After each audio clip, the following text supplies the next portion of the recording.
Bonjour! Qu'est-ce qui s'est passé? Mais c'est parce que je voyais David être mort de rire sur ton écran.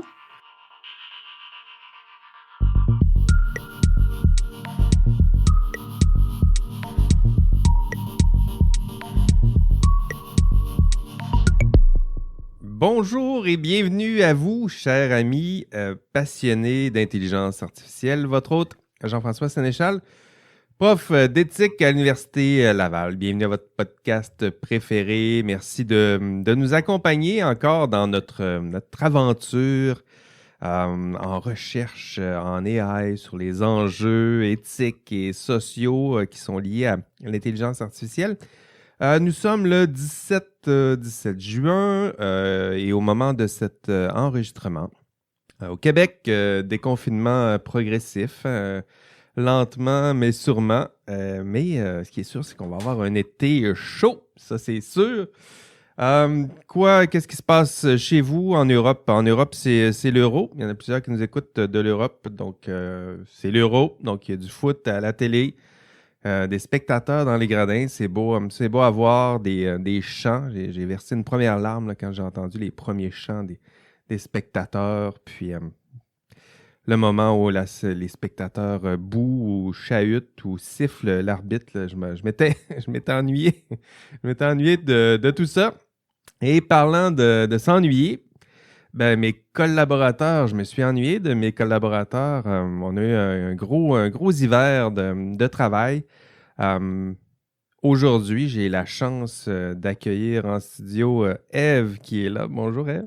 Merci de me permettre de squatter un micro, Jean-François. Merci d'être là aujourd'hui, ça va vraiment être différent. David est là aussi. Bonjour David. Salut Jean-François, ça va bien? Ben oui, merci. Aujourd'hui, parce que ça faisait longtemps que je les avais vus, il y a Fred qui est absent aujourd'hui. On le salue bien bas. Aujourd'hui, on voulait parler un peu vous donner un peu des nouvelles de nous parce que vous avez décidé de nous accompagner dans notre aventure sur l'intelligence artificielle. Moi, j'ai pensé d'abord leur demander des nouvelles d'eux parce que concrètement, ça fait longtemps que je les ai vus. Commençons par Ève d'abord. Ève, j'ai entendu dire que tu allais bientôt, tel un Pierre-Esprit Radisson des temps modernes, tu allais arpenter ou naviguer les rivières de notre beau pays dans l'Ouest canadien. Est-ce que je me suis trompé, Ève? Paraît-il, oui. Je pars la semaine prochaine pour me ressourcer en Colombie-Britannique. Retourner à des passions de jadis, de faire du canot-kayak, de coacher du canot-kayak de vitesse. Donc, c'est ça, j'ai communiqué avec un club de canot là-bas, puis je vais coacher des... C'est où exactement? C'est à Maple Ridge, à 30-40 minutes de Vancouver, à vrai dire. Nice. Puis qu'est-ce que tu vas faire? Donc, tu vas coacher, c'est ça? Ouais. As-tu un groupe à toi? Comment ça fonctionne? Est-ce que tu vas être allié à quelqu'un? Non, je prends un groupe de jeunes. En fait, c'est un club qui a de développement, c'est-à-dire qu'il commence avec des jeunes de 10 à 15 ans qui montent tranquillement au niveau compétitif. Puis ensuite, il y a une poursuite vers des objectifs un peu plus compétitifs, notables, les championnats canadiens, championnats du monde, et blablabla. Moi, ce ne sera pas le groupe dont je vais m'occuper. Moi, je vais m'occuper des enfants 10 à 15 ans à peu près. Donc, un bel âge où les gens sont en formation. Puis c'est un bel âge aussi pour apprendre la manière dont l'esprit sportif peut se réverbérer dans tout le reste de la vie aussi. C'est quelque chose que j'aime beaucoup dans le coaching, de montrer que on ne sera clairement pas tous des Olympiens, mais tout le monde qui a fait du sport, je crois, continue de pouvoir mobiliser les apprentissages qu'il a fait dans son parcours sportif pour le reste de sa vie. Puis, si il y a des gens qui m'écoutent et qui sont bien préoccupés par la fin de mon mémoire, là, il y a certains... Je pense à Guillaume Macot, par exemple, qui est toujours en train de me dire... Là, tu vas l'écrire quand ton mémoire? Ben, inquiète-toi pas, mon beau Guillaume. Ça va se faire. Je vais être en nature, puis c'est beaucoup plus facile de rédiger dans ces conditions. Oh, oui, c'est sûr. Non, c'est bien. Non, on s'inquiète toujours pour l'écriture, là, mais ouais, il faut juste se mettre dans un bon contexte puis travailler fort. Je pense bien que tu vas avoir le bon contexte pour t'asseoir et peut-être t'isoler pour suffisamment t'isoler pour travailler fort sur ce mémoire. Qu'est-ce que tu as fait de bon cet hiver? C'est quoi tes gros projets? Qu'est-ce qui t'occupe? Moi, je viens de terminer en début de semaine, cette semaine, une série d'une vingtaine d'entrevues avec des étudiants, à savoir pour mesurer l'intelligibilité du plumitif. Bon, mais c'est ça sur quoi mes travaux de maîtrise portent, à savoir est-ce qu'on peut utiliser des techniques de design technologique et d'intelligence artificielle pour accroître la facilité à comprendre et la clarté d'un document juridique excessivement complexe qui est comme fait d'une pluralité d'abréviations cryptiques. Puis on a fait quelques premiers prototypes, d'ailleurs, sur lesquels David avait travaillé. Puis dans les dernières semaines, on tentait de les tester pour voir qu'est-ce que les gens en pensaient. On prenait des gens qui consultaient le plumitif dans sa forme cryptique versus dans sa forme traduite, puis on jasait avec eux pendant 1 heure pour savoir où ça bloque. Est-ce que vous êtes un justiciable, vous souhaitez savoir à quel endroit et à quel moment payer la suramende compensatoire. Dites-moi ça. C'est qui l'avocat de la couronne et compagnie. Donc, fait que c'est ça. Ça a été un gros blitz de recrutement, puis un gros blitz d'entrevue.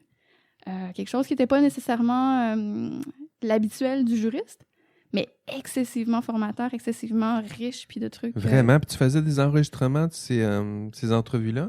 Oui, absolument. C'est enregistré, puis là, après ça, on embarque dans la prochaine vague de retranscription. Ouais, retranscription, analyse. Tu travailles avec quel logiciel? T'as-tu des...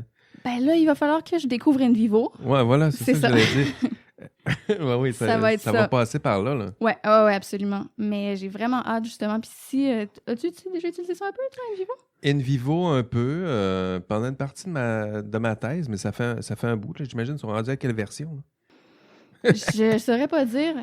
Puis moi, j'espérerais qu'ils vendent un logiciel aussi de retranscription automatique que je pourrais après ça repasser juste simplement, comme traduire toutes les erreurs qu'ils ont fait, là, retravailler les erreurs qu'ils ont fait, mais je pense pas que c'est prêt en français encore. David, d'après toi... Oui, ça fonctionne très bien aussi en français. Je pourrais te donner les outils. Je m'en allais t'écrire sur notre Slack ensemble pour te dire ne recantrise pas ça à main. Il existe des outils, du speech to text qu'on appelle là, finalement. Là. Il y en a plein là, qui fonctionnent relativement bien. Il va falloir que tu repasses dessus, mais au lieu de te prendre 4 heures, ça va peut-être te prendre une demi-heure, 1 heure par enregistrement finalement. Mais moi, c'était pas autant cette étape-là que, oui, celle-là est automatisée, mais après ça, il faut que tu prennes tes extraits, tu tags, tu fais-tu de l'analyse de cet ordre-là aussi? Oui, absolument, ça va être ça de le faire, mais justement, si une fois que tu as le matériau brut là, ça va être plus facile de l'analyser que de passer. Ce que je lisais, c'était comme 4-5 heures par heure de... non, ça finit plus là, si tu fais ça. C'est ça. Mais ouais, après ça... Je te donnerai d'autres outils pour faire ça. Là. Tu sais, ce qu'on avait utilisé pour faire la notation des plumitifs, ça pourrait t'aider aussi à noter tes textes. C'est quoi? Ça va être plus rapide. Tu sais, c'est juste que tu as une interface web, là, finalement, que tu peux le faire, puis c'est juste plus rapide que des fois de le passer dans d'autres outils où est-ce qu'ils sont plus lourds, là, ou de le faire à la main, là, tu sais, finalement. Là. Ben ouais, on se jasera de ça, David. On va se jaser de ça. Des fois, c'est ça. Il faut juste voir c'est quoi la courbe d'apprentissage par rapport à apprendre un nouvel outil pour que ça peut t'apporter. Là. Mais NVivo, David, tu n'as jamais utilisé ça? NVivo fait un très bon travail, là, je pense. Tu utilises ça aussi? Moi, jamais, mais je le connais de nom. Là. J'en ai entendu beaucoup parler. Ce n'est pas le genre d'outil que j'utilise pour mes travaux, mais je pense que ça fait un très bon outil pour tout ce qui est travail du NLP pour un praticien qui ne connaît pas l'informatique nécessairement au sens de la programmation. Là. Ça fait un excellent travail de ma compréhension. Ça va être super trippant comme... Puis ça, tu publies ça dans ton mémoire aussi, ces données-là? Oui, c'est partie intégrante de mon mémoire, en fait. Là, ça se transforme quand en thèse, cette histoire-là? Si tu fais tout ça, là, c'est pas... Un mémoire, ça commence à être lourd là, comme protocole, là. Non? Ben, je sais pas. Les ambitions sont que ça finisse au plus tard à Noël. Là. On verra rendu là si c'est complètement irréaliste ou pas. Là. Tu peux pas juste passer directement au DEP? Avec un projet aussi ambitieux, non? Ben, bon, grosse question. T'es pas la première personne à m'en parler. Je vais pas te mettre dans l'embarras, là. Désolé. Non, il n'y a pas de souci, mais t'es pas la première personne à en parler. Je suis pas sûre. J'ai un peu des ambitions peut-être de faire un doc ailleurs.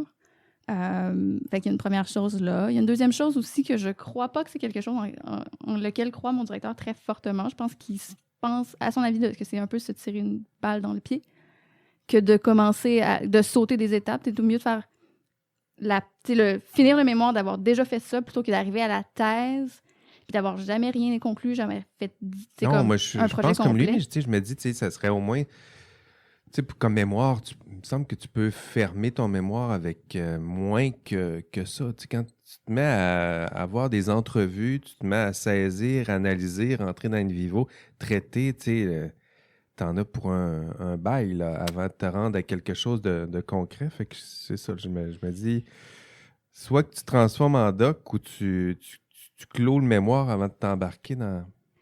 C'est des discussions qu'on a eues souvent, puis on verra à quel point, à quel moment je vais me péter la gueule ou non. C'est un Ben- mémoire ambitieux. C'est un Faut le voir mémoire. comme ça. Oui, mais oui. Ben, plus Effrayant. ambitieux que bien des Oui, oui. mémoires que j'ai lus dans ma vie, ça c'est sûr. Là. Tu sais, un mémoire, mais il y avait un prof qui m'a dit un mémoire, là, tu sais, c'est un travail long, là, tu sais, c'est une 40aine de pages. Puis... OK, mais ça dépend des mémoires, là, parce que moi j'en ai vu avec un protocole expérimental, 2 ans de bench, des données, le tien, là, ça me semble ambitieux. Là. Non, je ne passerai pas tout de suite à David. J'avais une autre pour toi, Eve. Je t'ai vu récemment sur le panel.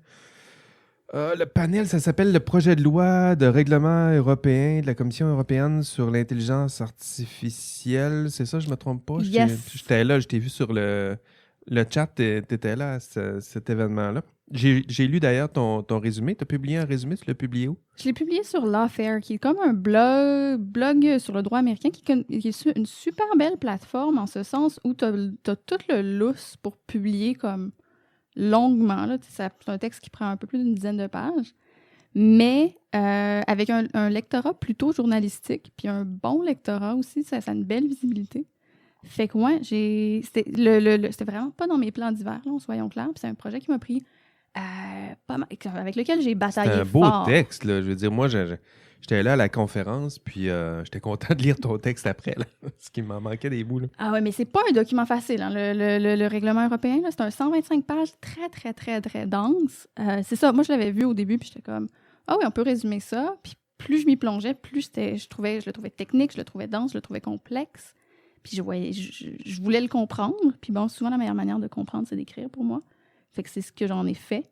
Mais ouais, c'est toute une excessivement belle initiative de la part du législateur européen, de la Commission européenne. Moi, j'étais un peu perdu, honnêtement. Là, le droit, ben, je ne suis pas formé en droit, mais je pense que me débrouillais assez bien que le droit ici, Québec, Canada, même États-Unis, je pense que je réussis à me dépatouiller. Mais le droit français, là, on dirait que même le langage exempte, là, c'est quoi que ça veut dire exempte? Ou exempte, comment on dit ça? Exempté. Exempté, tu touches là, un pet peeve of mine, là, tellement, là, avant, après. Exempté avant, ex post, après. Ça serait tellement plus simple si on arrêtait de se jouer dans le latin. Avant, après, ben, c'est juste du latin, c'est ça? C'est que ça. Oh non. Moi, je me disais, non, mais c'est quoi cette sorte de droit-là? T'as peu là. Il y avait une expression. Tu sais, juste ce mot-là, ben, des fois, c'est ça qu'on voit. Là. Quand on sort de notre champ de compétences, il y a un jargon. Puis c'est la même chose si on parlait de génétique. Tu sais, Mané, il y a un mot hyper compliqué. Tu te dis, c'est quoi que ça veut dire, ça? C'est quoi que ça veut dire mythosynthèse? Puis là, tu analyses. Puis, ben, mytho, ça veut dire telle chose. Puis synthèse, ça veut dire telle chose. Ça veut juste dire qu'il se construit puis il se sépare. Ah oui? Ah, mais pourquoi qu'on ne dit pas juste il se construit puis il se sépare au lieu de dire mythosynthèse? Ça réglerait bien des problèmes. Ex ante, j'avais vu ça. Mais est-ce que tu vas y revenir aujourd'hui? Est-ce que tu vas en parler un peu? Ou sinon, il faudrait quasiment faire un épisode pour essayer d'analyser au moins ton texte, là, prendre le temps d'approfondir. Je trouvais qu'il y avait vraiment des pistes de réflexion, d'analyse. En tout cas, moi, ça m'a aidé beaucoup à comprendre c'est quoi le cadre qui entoure ça en ce moment. C'est très appliqué aussi. Même si le langage était difficile, là, des fois, à saisir, je trouvais que c'était très appliqué. Ça se concentrait sur les applications, les utilisations. Ça me semblait surtout fondé sur la notion de risque, je dirais. Hein. C'est ça qui est central, non? Exact. Ben, je peux faire un bref résumé. Je savais pas. J'hésitais à savoir si ça faisait partie de ce qu'on pourrait enregistrer plus tard ou pas, mais je peux le résumer rapidement maintenant. Ben, on peut en parler plus tard aussi. Tu as réservé ça pour des prix IARC? Puis non. Ben, Finalement, je suis allée avec un livre pour les prix Lovelace. Fait que j'ai de la place pour... comme tu veux. OK, mais vas-y, fais-moi ça un petit résumé, puis après ça, on passera à David. Donc, c'est ça. Le règlement européen... d'abord, qu'est-ce qu'un règlement européen? C'est une forme de loi qui a vocation à s'appliquer à travers toute l'Europe. Dans le domaine de l'intelligence artificielle, des technologies, le règlement qu'on connaît le mieux, c'est certainement le RGPD, le Règlement général de protection des données, qui a vraiment eu un impact massif, non seulement en Europe, mais à travers tout le monde, pour encadrer la protection des renseignements personnels, la vie privée dans le domaine des technologies. Et certainement, la Commission européenne a la même ambition avec son règlement sur l'intelligence artificielle. Ils veulent faire la promotion d'une IA digne de confiance, une intelligence artificielle qui est mue par des valeurs européennes. Donc, ils proposent un règlement qui est fondé sur une approche sur le risque. C'est-à-dire qu'il définit 4 niveaux de risque. Oui, c'était super. C'est là où j'ai vu que le droit est quand même, c'était assez appliqué. Il y a des risques.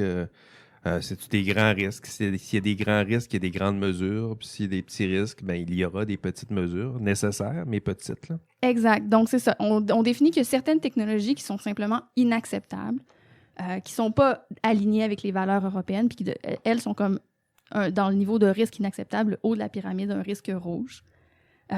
Parmi ces technologies-là, on a le crédit social chinois qui, même si on le sait que... Le crédit social, OK, donner des... je t'aime pas, comme dans le... Un peu comme dans Black Mirror. De Black Mirror. Oui, exact. Si tu traverses en diagonale, si tu jaywalk dans la rue, tu vas perdre des points puis tu pourras peut-être pas te booker un billet d'avion. On sait que ça se passe pas nécessairement véritablement comme ça en France, puis c'est l'Amérique du Nord qui a un peu fait un hype autour de ça, mais bref, on dit que ça fait une technologie qu'on veut jamais voir l'État adopter. On veut jamais que l'État se mette à surveiller puis à donner des points.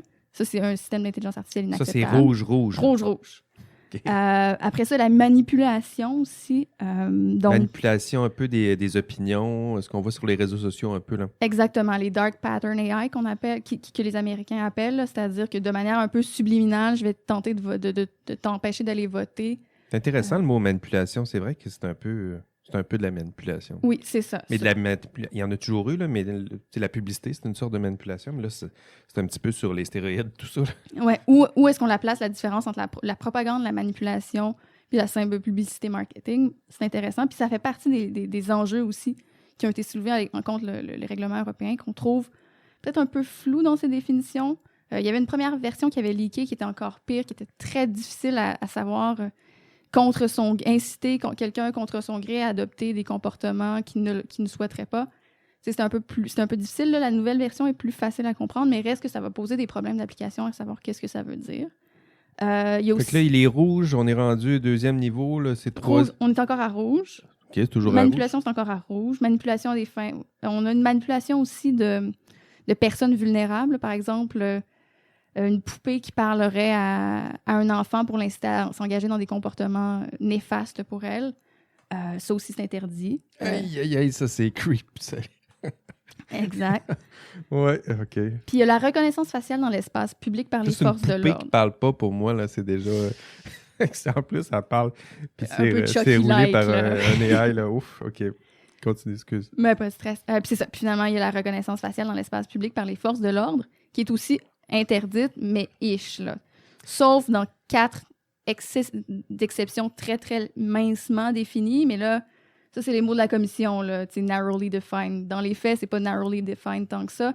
C'est 4 exceptions qui donnent vers 38 articles ou 33 articles qui, finalement, il y a pas mal d'utilisations où les forces de l'ordre peuvent un peu se dédouaner puis finir par utiliser la reconnaissance faciale pour faire retrouver des victimes, des enfants agressés sexuellement, par exemple, ou des victimes de crimes. Mais les crimes, là, c'est assez large. C'est pas simplement il y a aussi des crimes économiques, des crimes qui sont peut-être pas si urgents. Donc, ce serait possible, mais très restreint, très encadré, très contrôlé, c'est ça? Exact. Mais dès lors qu'on le rend possible, dès lors qu'on donne un pouce, on prend un pied. Là. Donc, c'est un danger, puis c'est très critiqué aussi, là, le traitement du règlement européen quant à la reconnaissance faciale. On aurait souhaité que ce soit peut-être moins permissif. Fait que ça, c'est tous les risques inacceptables. On en a 3 qui sont vraiment inacceptables. Puis la reconnaissance faciale, qui est inacceptable quand ça nous tente. Inacceptable avec un petit « i », là. Exact. Après ça, on embarque dans le haut risque. Ça, c'est comme des systèmes d'intelligence artificielle qu'on permet. Ça, c'est pas rouge, là, mais c'est jaune. C'est jaune, c'est ça. Qu'on permet, mais vous allez être obligé de vous conformer à un certain nombre de principes. Là. Transparence de vos fonctionnalités. Vous devez vous conformer. En fait, on doit se conformer à un certain nombre, 8 grands principes à suivre. Avant de le commercialiser. Avant de commercialiser, exactement. OK, ex ante. Ex ante, exactement. Pour avoir un CI, T'as vu, David? Hein? T'as vu? J'ai tout compris. Hein? Ça aurait été si simple si on avait dit avant-après. Ouais. Ça aurait été si simple. Mais c'est ça, on obtient un petit logo, là. Puis c'est un logo qu'on a tous déjà vu, le CE, là. On le voit sur plein de Oui. produits. Puis on sait pas exactement ce que ça veut dire, mais ça veut dire conformité européenne. C'est conforme aux lois et règlements européens. Puis c'est ça. Donc, il y a des principes de transparence, de gestion des données aussi. Il faut avoir un plan de gouvernance des données pour éviter les Puis biais. est-ce qu'il y a des exemples de technologies qui sont associées à ça? Ouais, Ça ressemble à quoi? en fait, c'est surtout des secteurs qui sont délimités, des secteurs comme étant à haut risque. Mettons, tri dans les hôpitaux. Si on utilise un logiciel pour qui entre, qui sort à l'hôpital ou qui doit être priorisé, ça fait partie de ça. La répartition des ressources comme l'eau, les services d'incendie, système de justice, travail, emploi. Donc, c'est ça, il y a une longue liste. C'est jaune, ça se fait, mais il faut que ça soit encadré. Exact. Qu'il y ait ça respecte Des bonnes des pratiques. procédés. OK. Mais des bonnes pratiques, puisque c'est quand même respecté par les bons acteurs, les bons joueurs. C'est pas outrancier là, comme requirement. Ensuite, il y a la question. Quoi? Requête, non? Requête, non, comme. Bon. Ce mot-là, là, vous aurez compris à la maison. On l'aura pas. Après ça, c'est ça. Donc, inacceptable, au risque, c'est le jaune. Transparente, qui est un peu une catégorie poreuse, le transversale, qui peut être jaune, qui peut être rouge, qui peut être verte. C'est simplement, les deepfakes et compagnie, on doit dire deepfake, reconnaissance d'émotion. Puis, donc, deepfake, reconnaissance d'émotion.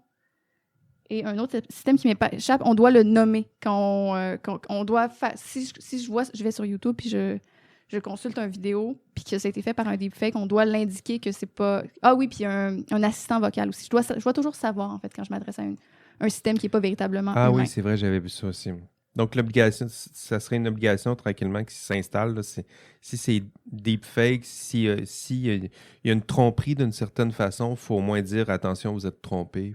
Puis ça règle une bonne partie des problèmes. Mettons la vidéo de Tom Cruise qu'on a vue où c'était un acteur qui personnifiait Tom Cruise. Ouais. On voyait son visage exactement, mais il aurait fallu qu'il y ait une petite notice au début, vous consultez une vidéo qui a été truquée. De la même manière, les assistants vocaux, par exemple, de Google, qui te permettent de prendre un rendez-vous chez la coiffeuse, sans appeler personne, là, qui te décharge, nous, milléniaux, de toute l'obligation de parler au téléphone avec des gens, ben la coiffeuse, elle doit savoir.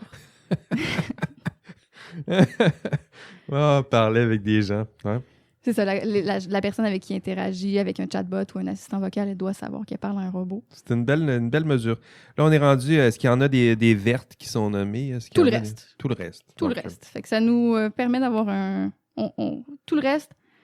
Spam, jeux vidéo, c'est les exemples qu'ils donnent à ce moment-là. Juste un peu, vous pouvez continuer de faire comme ce que vous faites actuellement. Ça ne change pas grand-chose.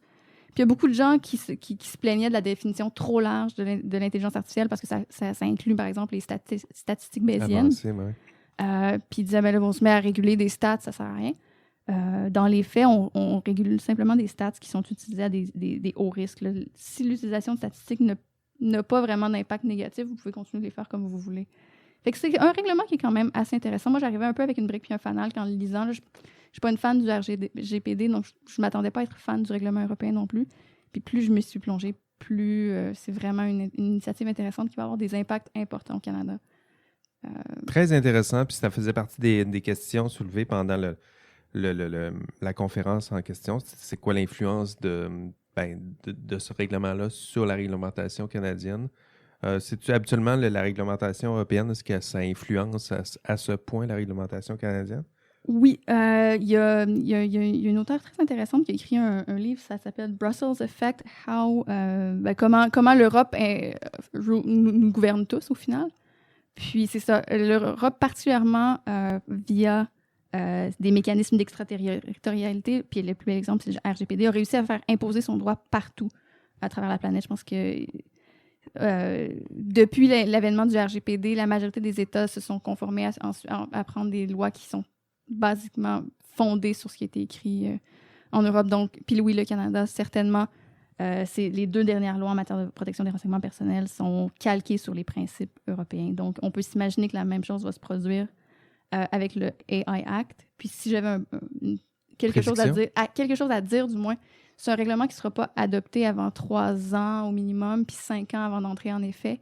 j'ose espérer que, sachant que le Canada va être influencé par les principes américains, les principes européens, il va Qu'il tenter d'être... participe au moins à leur élaboration Exactement. et tenter de l'influencer. Exactement. Très intéressant. Beau résumé. Écoute, tu nous as fait ça en 10 minutes. C'est vraiment très bien. Merci. Merci, Ève. Donc, tu travailles sur plein d'autres choses, mais aujourd'hui, on va faire le... C'est les gros dossiers, là, les gros dossiers des derniers temps. Ça sera ça pour toi aujourd'hui. Puis la prochaine fois, bon, on en saura plus sur les projets dev. David, tu parles pas, David. Qu'est-ce que tu fais? C'est quoi tes projets ces temps-ci, là? Ben, j'écoutais qu'est-ce qu'elle vous disait, c'est pour ça. Ben oui, c'est une bonne idée. Ben moi, il y a quand même beaucoup de projets aussi. Là. J'ai trop de projets. Là. On en a trop, là, puis on ne sait plus quoi faire. Mais je dirais que les deux... ben, il y en a un présentement que j'aime bien aussi qui va faire un petit peu un pont avec justement tout ce qu'elle avait discuté, qui est finalement, bon, on a fait un cours, Ève et moi, ensemble la saison passée sur justement un séminaire de droit, puis ça parle beaucoup d'éthique, entre autres, du droit, puis c'est quoi l'encadrement légal. Puis dans le cadre de la réflexion de tout ça, ben, il y a un article que j'ai commencé à travailler avec une collègue dans ce cours-là avec qui j'ai fait, puis c'est sur un peu se poser une question si le cadre juridique au niveau des biais discriminatoires il est suffisant pour taper ses doigts des entreprises. Bon, on sait que la Commission des droits de la personne qui permet notamment tout ce qui est discriminatoire, proscrit par la loi, ben, tu n'as pas le droit de le faire. C'est fine, c'est déjà en place. Mais il y a quand même un petit volet où est-ce que ben, on est plus en réactif plutôt que proactif, puis ben, on est en mesure de se demander si ces gens-là sont vraiment qualifiés de pouvoir analyser un algorithme dans un temps qui est raisonnable. Tu sais, que ça ne prend pas 4 ans à arriver avec un verdict, mais on parlerait peut-être plus de quelque chose qui est plus réactif, surtout en considérant que les algorithmes font des victimes, si on peut dire d'une certaine façon, là, à grande échelle, à vitesse grand V. Puis, ben, c'est pas mal la réflexion, moi, que j'ai eu beaucoup dans les 4 derniers mois, à savoir... Ben, tu disais que vous écriviez un article là-dessus? Oui, exactement. Là, on est dans le dernier sprint. Là, il n'est pas encore publié. Vous allez publier ça où? Oui. On va publier ça à quelque part. Je ne pourrais pas dire où encore. Mais tu sais, en fait, là, on est dans le dernier sprint. On a eu des révisions vraiment intéressantes de certains organismes que je n'aimerais pas parce qu'ils ont voulu rester dans le noir, étant donné une position certaine de notre article. Mais sensiblement, on est rendu à l'étape de dire, ben, moi, en tout cas, du moins, dans ma tête, je suis rendu à l'étape de me dire, ben, je pense que c'est bien si on met un cadre légal, si on met, il y a un sens éthique. On a parlé aussi, les valeurs morales un peu, là, de certaine façon, 8 valeurs qu'il faut adhérer. Mais moi, j'ai un certain scepticisme par rapport à tout ce qui est le voile corporatif, puis quand même les entreprises, des fois, peuvent être bons d'avoir une étiquette, mais en arrière, il se passe vraiment d'autres choses. Oui, les valeurs, entre les valeurs promues puis les valeurs, on dit les valeurs actualisées, là, c'est ça. Des fois, il y a une bonne distance. Il y a une déception. C'est ça. Exactement. Je pense qu'il y a peut-être quelque chose de culturel, quelque chose qui peut être différent certains des pays, pour ne pas nommer des pays où est-ce que j'ai peut-être un petit peu plus une certaine amertume par rapport au milieu corporatif. Puis disons que moi, ma réflexion beaucoup en train de poser, je suis en train de demander, ben, c'est quoi que ça va prendre? Est-ce que ça va prendre un ordre finalement au niveau des praticiens en IA? Puis c'est qui au Québec qui pourrait occuper cette espèce de rôle-là? Je sais qu'il y a eu une discussion dernièrement, entre autres à l'ACFAS, où est-ce qu'il y a des ordres professionnels qui ont commencé entre autres. Un ordre professionnel, pourquoi? Pour des informaticiens? Pour qui? Non, en fait, pour pouvoir aller chercher finalement un peu plus d'actes protégés. Littéralement, dire, ben, tu sais, c'est quoi les actes protégés qu'on peut voir, notamment en informatique? Développer une solution IA, OK, fine, c'est de l'informatique telle quelle. Par contre, faire un outil d'un algorithme, ben là, on parle peut-être d'une expertise qui est différente, qu'on aurait un intérêt à ce qu'elle soit régulée ou du moins bien définie sur c'est quoi le profil qu'on cherche comme personne qui pourrait faire ça, ou est-ce que c'est un profil ou des profils, en fait, que ça va prendre pour être capable d'avoir vraiment une approche de tout l'ensemble de la solution. Puis je trouve ça intéressant. Puis je suis pas mal dans ces réflexions-là actuellement avec d'autres personnes à savoir, ben, est-ce qu'on propose quelque chose de nouveau ou est-ce qu'on y va avec ce qui existe déjà sur place? Je ne peux pas dire que ma réflexion elle est complètement tranchée, mais c'est beaucoup là-dessus que je réfléchis de manière... Tu parlais de professionnalisme puis de professionnalisation. Là. Les informaticiens, en tout cas au Québec, ça fait plusieurs démarches qui entament là, pour professionnaliser Mais l'ordre d'ingénieur, ça fait longtemps qu'elle essaye. Là. C'est-à-dire qu'il y a eu deux mouvements. Là. C'est-à-dire que les informaticiens et informaticiennes du Québec, à un moment donné, s'étaient regroupés pour se créer un ordre professionnel. Donc, il y avait eu une vraie demande en bonne et due forme à l'Office des professions du Québec, où on essayait de voir c'est quoi une profession, puis pourquoi on devrait aussi intégrer aux différents professionnels au Québec les informaticiens et informaticiennes, entre autres, parce qu'ils jouent avec tous les aspects de notre vie, puis s'ils sont pas bons, incompétents, c'est comme, tu sais, pourquoi que les ingénieurs font partie d'un ordre professionnel? C'est parce que si le pont, il tombe, ça va pas bien, là. Même chose pour des infrastructures de la sorte, là, s'assurer que ça soit... Parce qu'il y en a des excellents informaticiens, là, mais tu sais, ça peut être variable. Il y a de la variance, mettons. Il y a de la variance. Il y a de la variance, je vais te le laisser dire. Mais tu sais, c'est ça, l'homogénéité, les barrières à l'entrée, la formation continue, toutes sortes d'outils qui sont... Puis la surveillance, les sanctions, toutes sortes d'outils là, qui sont là au sein d'une profession. Puis chez les informaticiens, il avait fait une démarche qui avait été carrément refusée en 1996. Toutes sortes de raisons, ces rapports-là sont disponibles. Puis tranquillement, tu le disais, c'est l'Ordre des ingénieurs qui a tenté d'intégrer les informaticiens, informaticiennes, génie logiciel aussi à ces actes qui sont protégés, au titre aussi qui est protégé. Puis récemment, la loi a été changée sur les ingénieurs, puis il y avait une chance d'intégrer les informaticiens et informaticiennes, puis ça n'a pas passé. Il y avait un projet de loi, tu le vois, le projet de loi, les informaticiens sont dedans, puis juste à la fin, là, on se met à supprimer, puis éditer, puis à la fin, c'est pas encore fait. Donc ça, c'est une belle piste là, qui sera probablement explorée dans les prochaines années. Informaticiens, ceux qui travaillent dans ces domaines-là, comment on fait, je pense que la question est légitime, comment on fait pour les encadrer, pour s'assurer qu'ils soient suffisamment compétents, qui respectent les règles, les normes, donc tout ça, là, ça fait partie des enjeux. C'est quand même récent là, comme profession, comme métier informaticien. Là. Peut-être que c'est aussi pour ça là, que ces questions-là ne se sont pas encore posées, mais c'est sûr que ça va venir. Là. Oui, exactement. Là, tu l'as vraiment bien nommé. Là, mais en dehors aussi de savoir est-ce que quelqu'un peut bien écrire des lignes de code, parce que je pense que ce qui est beaucoup, du moins de mon entourage et des gens que je connais, c'est que l'informatique, n'importe qui peut l'apprendre avec Internet. Fait que comme une espèce de message être autodidacte, d'apprendre ça par soi-même. Fait que là, un organisme qui vient t'imposer ça devient un petit peu plus complexe de voir comment on régule ça. Moi, je pensais plus, j'avais plus mon focus sur l'audit des algorithmes ou un peu comme... Moi, j'ai un milieu qui est plus... j'ai un background en actuariat, puis de ce milieu-là, il y a vraiment... Tu as une personne à la fin qui signe les états financiers ou tout ce qui est les réserves finalement actuarielles, puis c'est l'actuaire en chef. Parce que ça prendra une espèce de rôle comme ça qui est finalement dire, cette personne-là, là, moi, à la fin, là, je te dis, là, cet algorithme-là, je le signe. Les gens qui sont sur le staff, sur le payroll sont fiables. On a mis des protocoles en place pour s'assurer qu'on ne fasse pas de bavure. Puis tout ça arrive à la fin d'être capable de dire, cette personne-là a la responsabilité de s'assurer que les gens qui travaillent sur ça sont qualifiés, qui sont capables de faire les choses qu'on leur demande, puis de mettre un organisme en place finalement qui est là pour protéger le public et qui est là aussi pour protéger les intérêts de l'entreprise, mais les intérêts du public aussi de manière vraiment importante. Bon.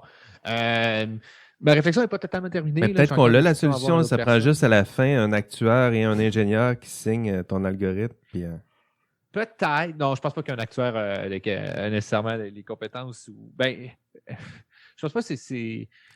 Ben, c'est ça le problème. C'est une bonne question. Parce qu'on l'a bien, là, parce que étant donné que c'est entre les deux, là, ça prend des compétences en génie informatique, statistique, tout ça.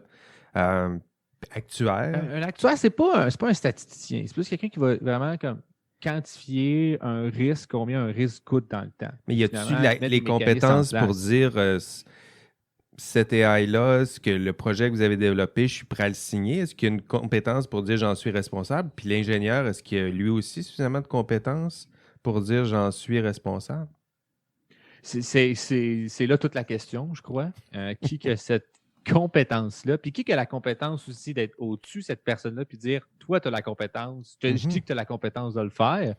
Puis je te surveille, puis j'ai la compétence de te surveiller, puis j'ai la compétence aussi et la capacité de pouvoir te taper ses doigts si tu le fais pas comme il faut.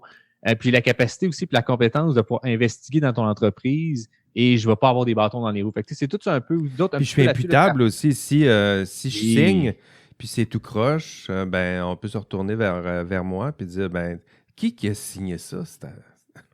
Qui a signé? Ouais. C'est David qui a signé ça. Bon, ben. C'est ça. Ouais. Puis, moi, ça m'a fait réfléchir. Je me demande s'il y a des produits d'assurance qui vont commencer à apparaître, finalement, de protection contre la discrimination, finalement, au niveau des algorithmes.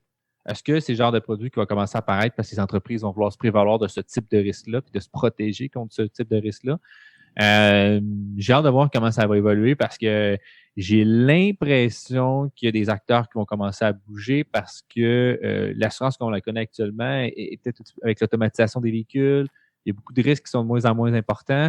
Ils vont vouloir aller chercher à élargir leur portefeuille d'assurance pour continuer à grossir leur croissance. Ça pourrait être le genre de risque qui finit par être assuré finalement d'une certaine façon, mais comment on va arriver là, ben, ils vont vouloir avoir une certaine certification que qu'est-ce qui est assuré aussi est bien fait. Fait que je ne sais pas si ça va être une autorégulation du marché ou une régulation étatique ou peu importe les mécanismes qui vont être en place. Fait que, l'autorégulation, c'est juste pour éviter la vraie régulation, puis on s'entend tout, puis on se donne des poignées de main, puis on s'aime bien en chum. Là.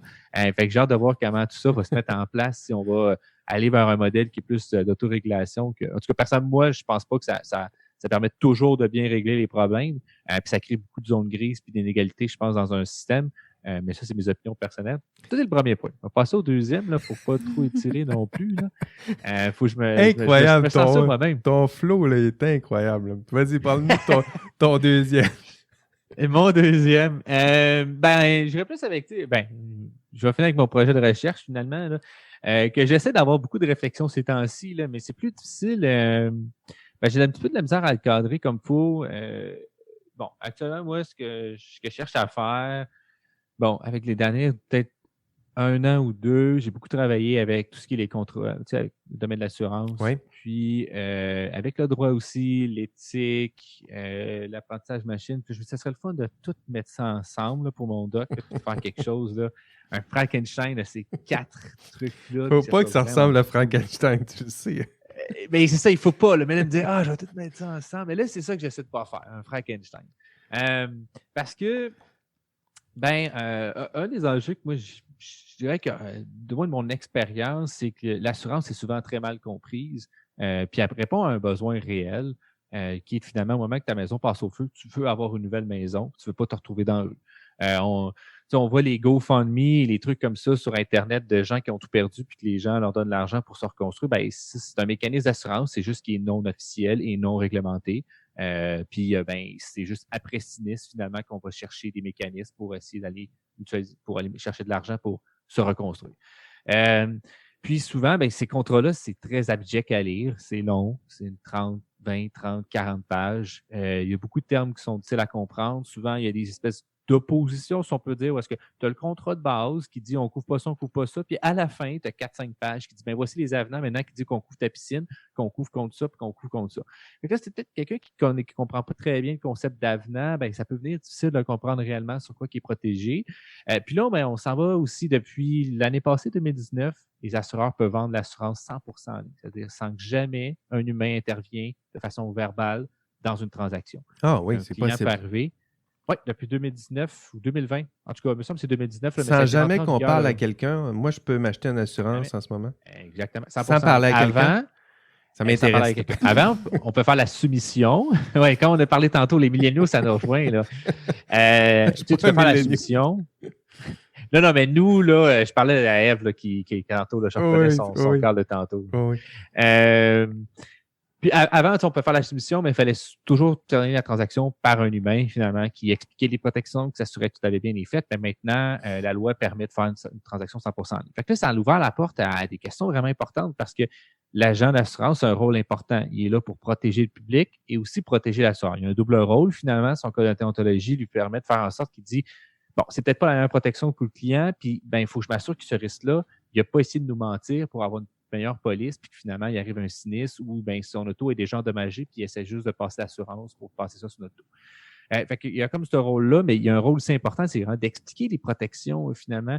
Puis là, en faisant une transaction 100% en ligne, comment on explique d'expliquer ça? On peut ajouter les descriptions du texte, mais là, il faut que la personne le lise vraiment. Si on met un chat en ligne, il faut que la personne vienne nous parler pour vraiment interagir avec. Puis, c'est difficile à scaler. En bon français, là, vraiment mettre à l'échelle. Je pense que c'est la traduction, là, mettre à l'échelle. Fait que là, mes travaux de recherche, ça serait de dire, on va essayer de créer un résumé de manière automatique pour une personne. On va supposer qu'on connaît son profil, puis je vais écrire un résumé finalement qui est en fonction de son niveau de difficulté qu'elle est prête à avoir pour un texte. Par exemple, moi, je n'aurais peut-être pas la même explication que toi ou que Ève, qui comprend très bien le droit. Peut-être qu'on va peut-être utiliser des termes juridiques parce que c'est son vocabulaire qu'elle est habituée d'entendre.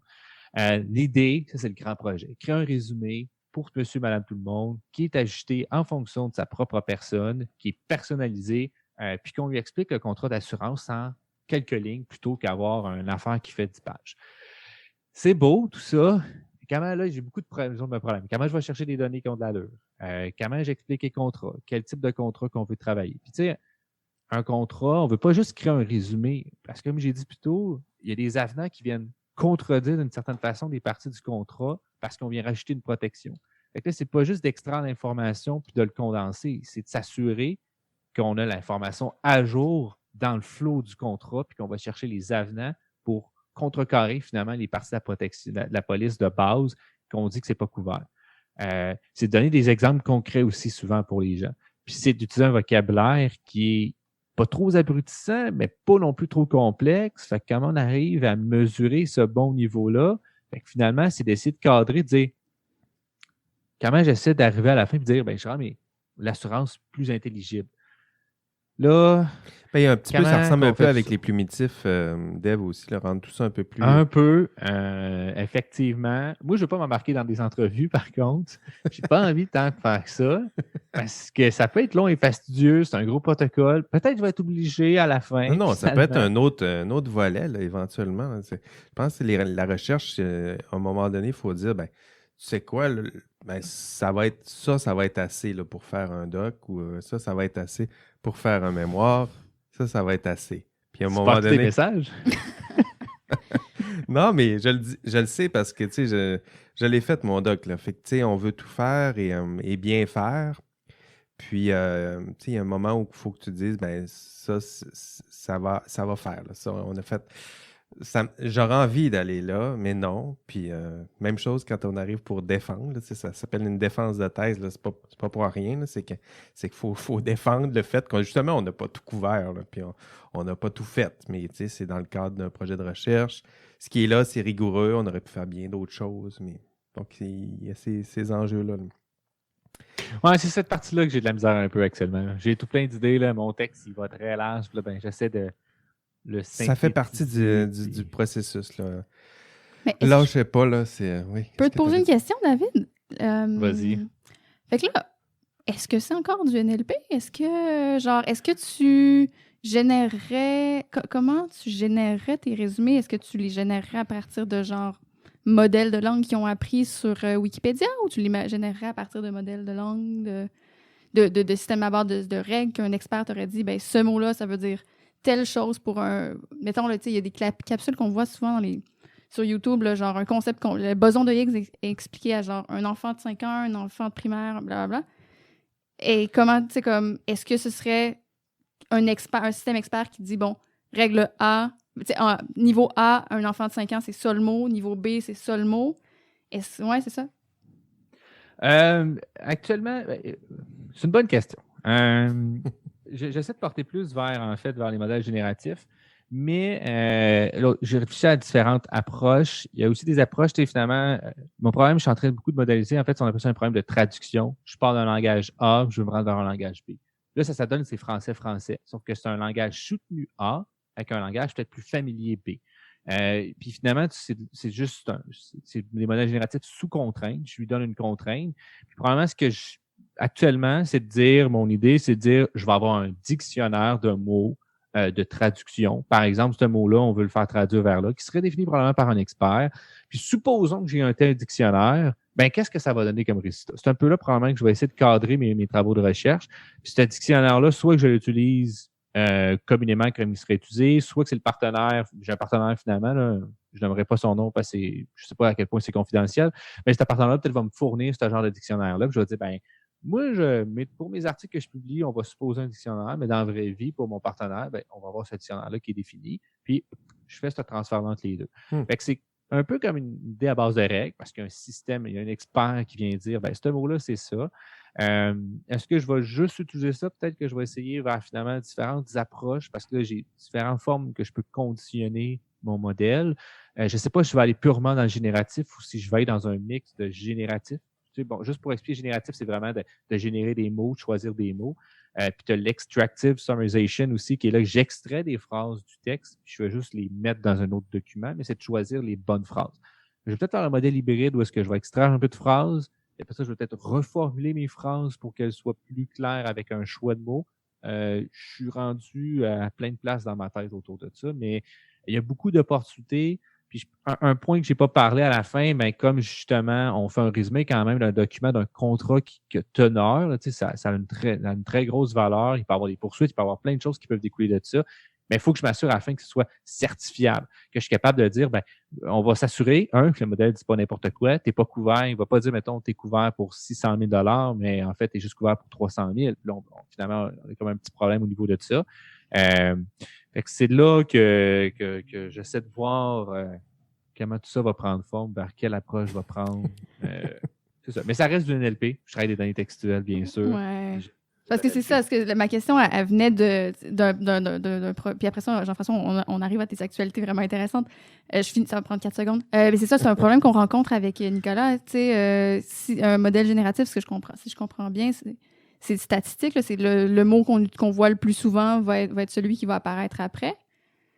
Est-ce que c'est le cas? Parce que nous... Oui, exactement. Parce que, dans le génératif, c'est...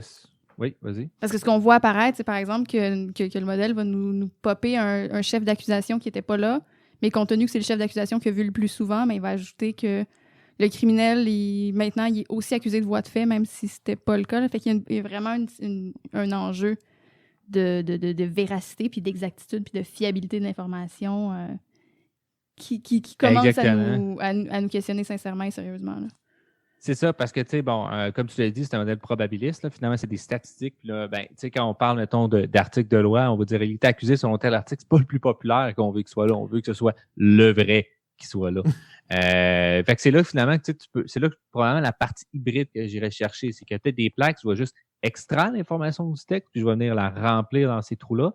Mais les phrases autour, quand elle va être construite, ça pourrait peut-être être du génératif. Okay. Fait que, par exemple, mettons, je vais avoir un début de phrase qui va être écrit par un modèle. Puis là, je vais avoir ce qu'on appelle souvent un masque. Là, j'ai un mot que moi, je vais insérer là.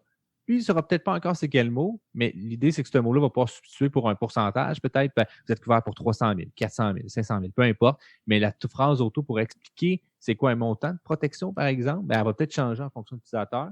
Mais ce montant-là va être extrait et directement injecté dans le texte finalement, plutôt qu'être généré de manière aléatoire. Vraiment trippant. Moi, ce qui vient de se passer là devant moi, là, c'est... je pense que j'ai fait ce podcast-là puis cette enquête-là pour assister à ça. Voir d'abord une future juriste, parler avec David. Puis ça parlait de machine learning, ça parlait de toutes sortes de choses. Puis moi, je comprends ce que vous dites. C'est vraiment trippant de voir ça. Là. Je trouve qu'on a réussi à trouver le ton, en tout cas, les explications même. Je comprends ce que tu dis, David. Je ne comprenais pas toujours au début. mais là, ça va. Là, c'est plus clair. C'est vraiment intéressant là, de voir à la jonction de ces trois champs-là, le philo, en tout cas, moi, c'est philo-éthique, droit, puis informatique, actuariat, assurance, tout ça, là, ça commence à faire du sens. Je célèbre ça. Merci, David. Écoutez, ça fait un bout qu'on parle. Je vais quand même vous parler de mes projets. Je vais vous parler d'un projet. Je pense pas je vais avoir le temps de tout aborder. De mon côté, ben c'est j'ai plusieurs projets. D'abord, j'enseigne recherche, conférences, toutes sortes de comités admin là, qui finissent plus. J'aime bien ça, là, mais des fois, c'est un peu long. C'est un peu long tout ça. Ma recherche en AI, éthique AI, tout ça, je suis en train d'écrire justement quelque chose. Moi aussi, je ne sais pas où je vais publier ça, mais je suis en train d'écrire quelque chose justement avec un angle vraiment, c'est quoi la recherche en AI en ce moment? Puis, essayer de voir comment j'aime bien l'approche là, anthropo-sociologique. Là, tu sais, regarder cette recherche-là, là, on va en parler dans notre prochain épisode de la recherche en AI, qui sont ceux et celles qui dominent dans ce champ-là, mais les regarder comme si c'était une population étrange qu'on essayait de comprendre. Puis j'ai quelques pistes d'analyse intéressantes, là, je vous en ferai part bientôt. Un des dossiers qui me stimule ces temps-ci, puis qui occupe beaucoup de mon temps, mais qui est très, très intéressant, en tout cas pour moi, qui est passionnant, c'est pas nécessairement en AI, mais c'est un peu en informatique que je vous le raconte. Là. Dans le cadre de mon cours, je donne un cours qui se donne à des informaticiens, mais il y a aussi des étudiants en génie. Donc, sciences et génie, c'est un cours universitaire. Puis, pour donner un cours d'éthique à des étudiants en sciences et génie, c'est pas nécessairement le cours qu'on souhaite suivre. Là. Donc, il a fallu que je développe toutes sortes d'outils pédagogiques pour essayer de rendre mon cours intéressant, puis stimulant pour cette gang-là. Donc, tranquillement, j'ai utilisé toutes sortes d'outils. Je ne ferai pas la liste de tous les outils que j'utilise pour rendre ce cours-là plus intéressant, mais il y en a une que j'ai commencé à utiliser. C'est un système de trophées et récompenses. Je pense que je vous en avais déjà parlé. Des trophées et récompenses un peu inspirés de l'univers des jeux vidéo. Donc, si vous vous intéressez un peu à l'AI, informatique, jeux vidéo, j'imagine que ça vous touche un peu tout ça. Puis si vous donnez des cours, ça vous touchera encore davantage. Je me suis mis à leur donner des micro-récompenses, un peu comme on voit dans les jeux vidéo. Là. Tu mets ton jeu dans la console, puis déjà, tu as un trophée, puis tu fais ton premier tableau, puis tu as un autre trophée, puis tu bats quelqu'un, puis tu as un autre trophée. Donc, des trophées, ils t'en donnent à la tonne. Puis moi, je me suis mis à donner des trophées aussi à colliger tout ça dans un chiffrier Excel. Donc, l'étudiant, il est présent en classe, je lui donne un trophée, il pose des questions, je lui donne un trophée. Il est drôle, je lui donne un autre trophée. Il a la meilleure note, il a complété tous les questionnaires à temps. Il se branche 200 fois sur les notes du cours. Trophée, trophée, trophée. Donc, je donne des trophées, trophées. Puis ça a bien été, puis ça a bien répondu. Mes étudiants, c'est sûr que c'est une population, je dirais qu'il y a 80% de jeunes hommes là-dedans. C'est sûr que ce genre de processus-là, ça stimulait un peu tout le monde. Mais de mon côté, c'est devenu une espèce de chiffrier Excel imposant. Puis je savais plus quoi faire. Puis je suis allé voir le soutien, le bureau ici à l'Université Laval de soutien développement informatique pour m'aider avec ce système de trophées-là. Puis à développer même, pourquoi pas, une application informatique là, qui me permettrait d'automatiser, de colliger tout ça, de rendre tout ça un peu plus professionnel. Puis, ça fonctionne. Puis vous irez voir, là, j'ai publié un article, ça s'appelle « Évaluer les étudiants comme dans un jeu vidéo » ou « How teachers can use video games to motivate students ». Vous irez lire ça. Vous irez voir à quoi ça ressemble. Il y a même des images dans l'article de vidéo de l'application en question. Parce que depuis la publication de cet article-là, ça s'est drôlement emballé ici à l'Université Laval. En fait, la haute direction informatique ici à l'université souhaite faire de ce projet un espèce d'outil pédagogique institutionnel là, pour comme démontrer un peu le leadership éducationnel ici à l'université. Donc, éventuellement, ce serait prendre l'application qu'on a développée d'abord juste pour mon cours, mais l'application, ce qu'ils veulent faire, c'est la pousser pour qu'elle soit utilisée dans les facultés, dans les différentes institutions, donner des trophées pour ci, pour ça, pour avoir réussi ton bac, s'il le faut, ton cours, avoir telle compétence dans les programmes avec compétences, avoir telle qualité dans les programmes avec qualité. On a même, une fois qu'on a publié l'article, on a même reçu des demandes d'autres universités, d'autres écoles. Ici, on a les cégeps aussi qui ont communiqué avec nous autres.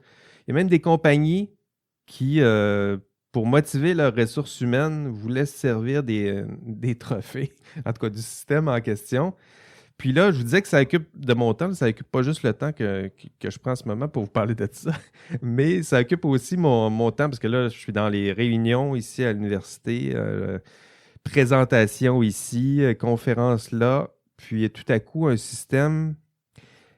Est-ce que je vous ai dit que ça fait pas partie de mes tâches, faire ça, là? Mais je vous le dis. Moi, j'avais compris ça, là.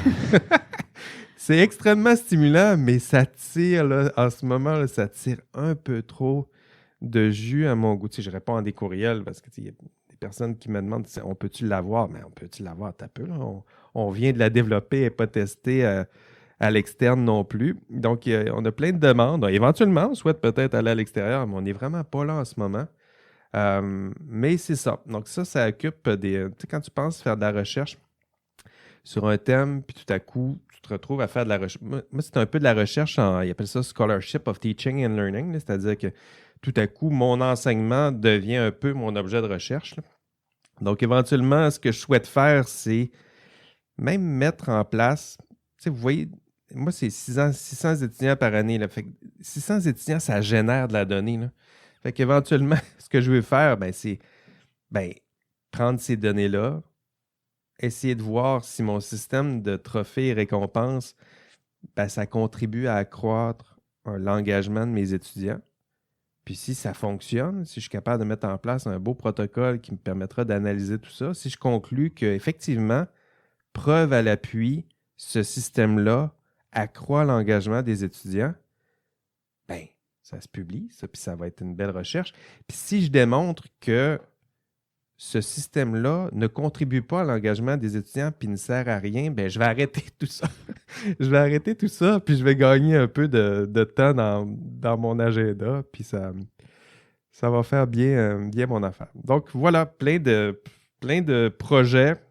Et curieusement, on souhaite faire de la recherche, de l'enseignement sur toutes sortes de thèmes, puis c'est aussi ça, l'université. On se retrouve à investir beaucoup de ressources financières et humaines et du temps dans des projets qui ne mènent pas exactement là où on le souhaitait. Voilà, c'est un peu ce sur quoi je travaille en ce moment.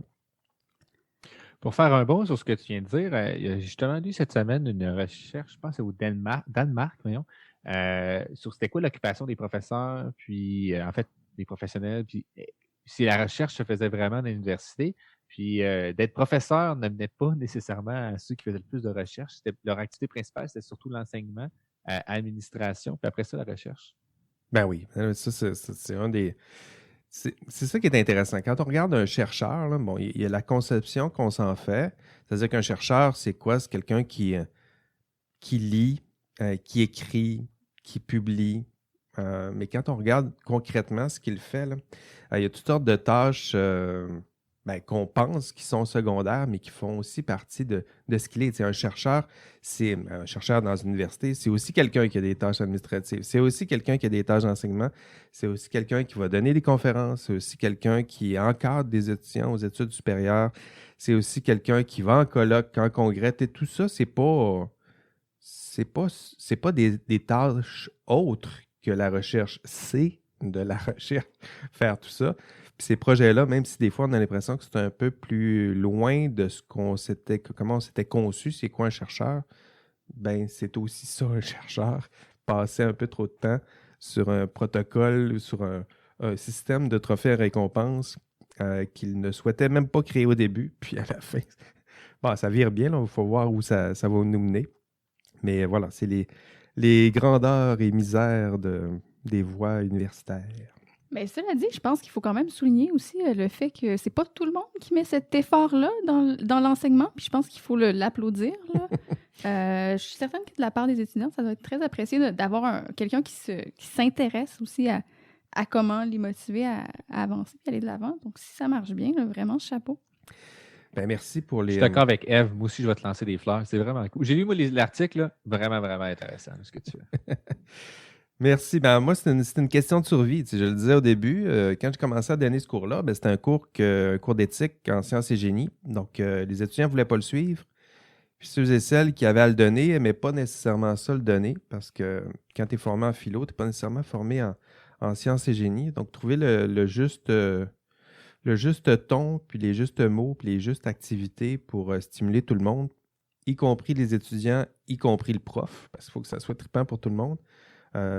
Effectivement, ça a exigé beaucoup de temps et d'énergie. Puis merci de vos bons mots. Je suis plutôt fier de tout ça.